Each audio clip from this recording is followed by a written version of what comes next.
Buongiorno da Leandro Maggi, Rovigo in diretta, siamo al telefono con Michele Chisotto che è uno degli organizzatori, assieme al suo gruppo che poi adesso ci spiegherà, a Bottrighe una spedalata come avete detto voi. Eravate in tantissimi, qual era lo scopo di questa giornata e come si chiama il tuo gruppo, Michele? Allora, il gruppo è Associazione Arimo Bottrighe e la spedalata aveva la finalità di raccogliere fondi per la scuola materna e viene fatta ogni anno solitamente al 1° maggio. Quest'anno non siamo riusciti a fare il 1° maggio e l'abbiamo organizzata per questa domenica qua.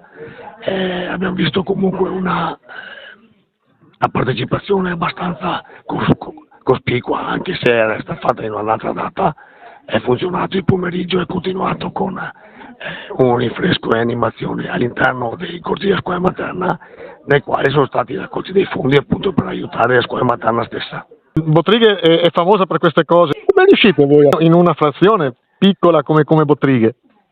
Allora, Bottrighe ormai da 40 anni si è sempre distinto per la passione per l'organizzazione di vari eventi con tutti i gruppi presenti in paese. Diciamo che la finalità è per mantenere qualcosa in paese per che non muoia diciamo la tradizione delle feste e del conviviale, momenti di cultura per il paese.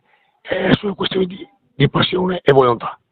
Perfetto Michele, io ti ringrazio, naturalmente stanno scorrendo le immagini di questa festa, probabilmente hai parlato tanto e hai anche perso un po' di voce, quindi vuol dire che sei stato entusiasta di questa giornata. Ti ringrazio a tutti, un saluto a tutti, ciao.